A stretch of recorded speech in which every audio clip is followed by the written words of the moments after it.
Hey everyone, and welcome back to my channel. Today, if you've been following along, I've been trying to build the world's first upside down reef tank. So one of the challenges I've had with that is trying to design an aquascape that will be able to basically float in the middle of the tank.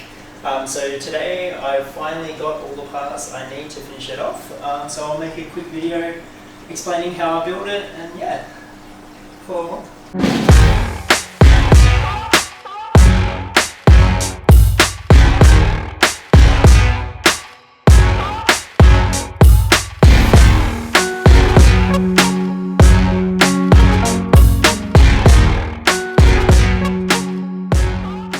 So these are some of the main parts I've been waiting for. I chose to build the Aquascape out of 10mm acrylic. However, in order to do this, I had to first design some files that I could then laser cut out. And one of my mates very kindly agreed to laser cut them for me, as he has access to an industrial laser cutter at work.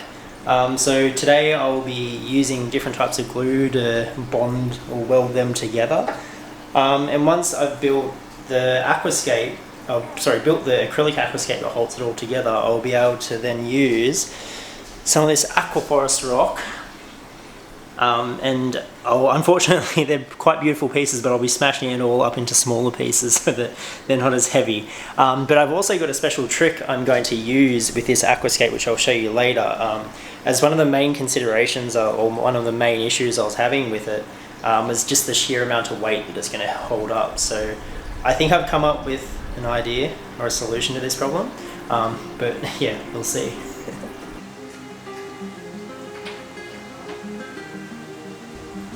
So I began by gluing the 3 load-bearing arms onto the backboard.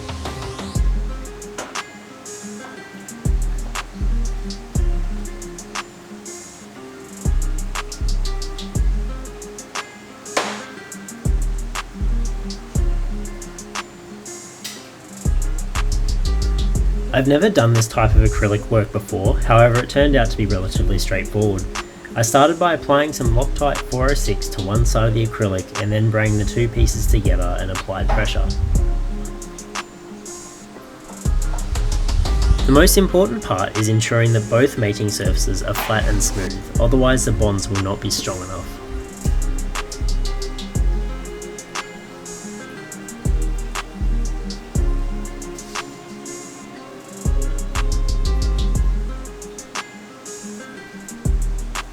When we do this, we are not actually gluing the pieces together, rather we are chemically bonding or welding them. This makes for a much stronger joint, which is exactly what we need for this project.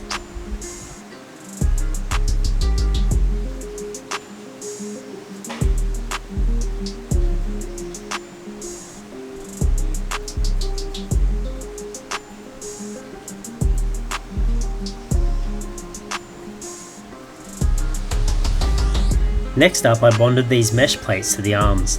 These are what will attach our rock work to, so it is important that they are bonded firmly.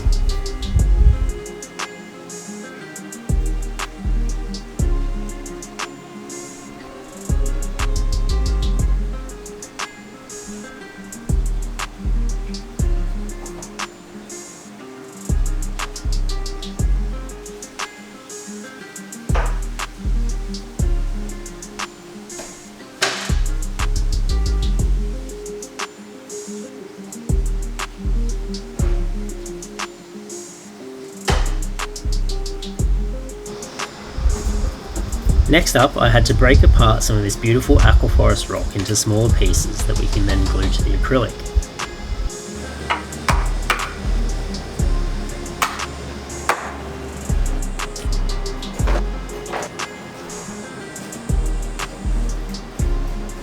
Okay, so this is what it looks like complete, or the acrylic part at least. So basically it's just a skeleton so that I can put all the rest of that rock on the top. But it holds up pretty well. I'll put it in the tank for you.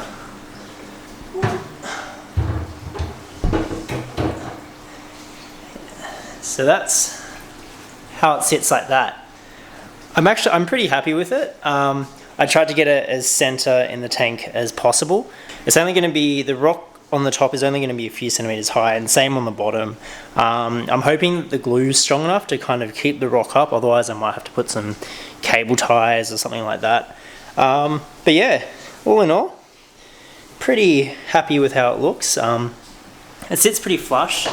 I've just been testing putting weight on it, and it seems pretty sturdy. But yeah, like I said, I've got a few tricks I want to try out to try and reduce the amount of loading on it.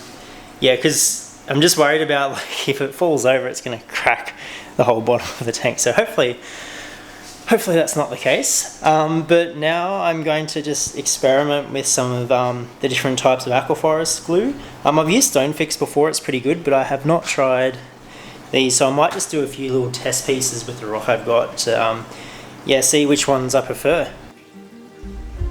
As a backup, I also decided to attach a few small cable ties to the underside.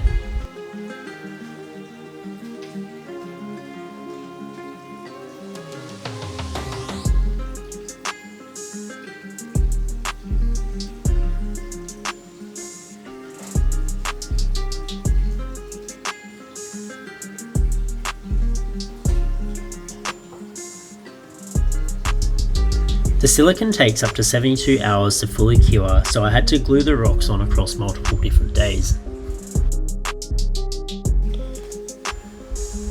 Once the rocks were glued to the acrylic, I bonded them together and filled in gaps using the Aquaforest Stonefix. By attaching all the rocks together, it makes the overall structure much stronger.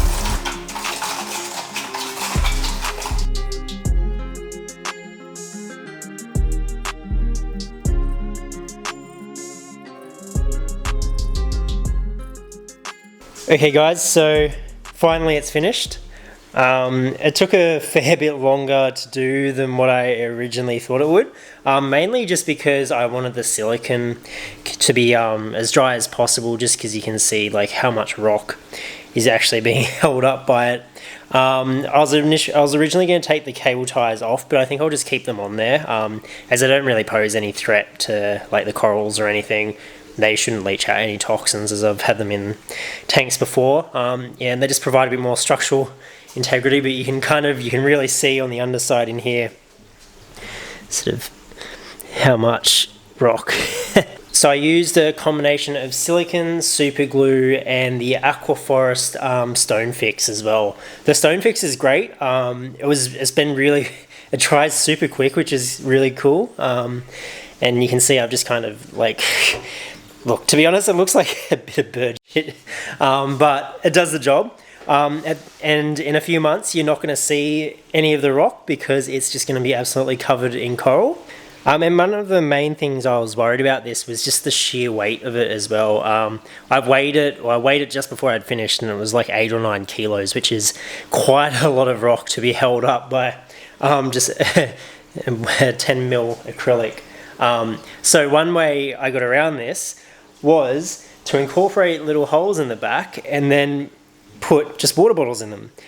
So theoretically, by putting water bottles in the back, so each little compartment should hold at least 2 water bottles, so that's 4 in total. So you can see in there they fit in nice and snug. It means also to having these holes, I won't like silicone them in or anything, so it means I can pull them out later on and check that they're still afloat. So what these water bottles will do is they'll actually increase the buoyancy and therefore reduce the weight of that in the water itself.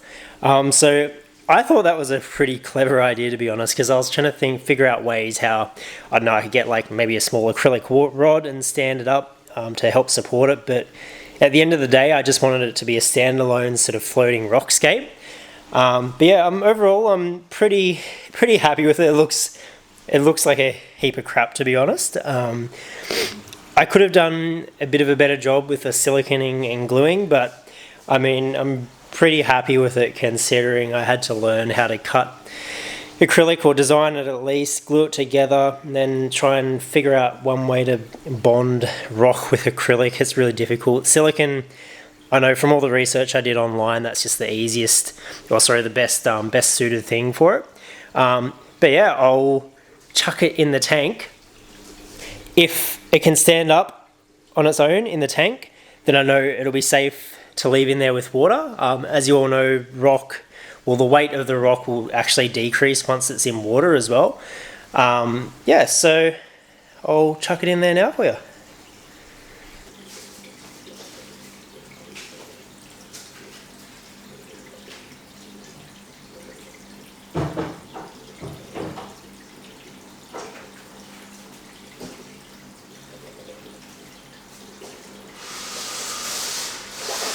And there you are. I think that looks pretty darn cool. So you can't really tell that it's not completed when it's in the tank. Yeah, you can see all the cable ties. It does look a bit ugly up close. But yeah, you can just imagine in a few weeks to a few months time, when it's all covered in coralline algae, this will look mad. I'll fix up that bit there. Ran out of silicon. But yeah, underneath, it'll look pretty bloody cool, I reckon. You can see heaps of room to put coral on it. So my idea is that I'll have a mix of sort of shorter and longer growing Acropora. I would really like a Montipora garden in there as well. So I'll have to sit down and have a look. Have a think about sort of the design I'm going for. But I think that worked out pretty well. Yeah, so thanks all for watching. Stay tuned to see the next video. The next video I'll be putting water in there. And hopefully be ordering some corals very soon. And yeah, I'm keen to get this done. So yeah, thanks again for watching, guys.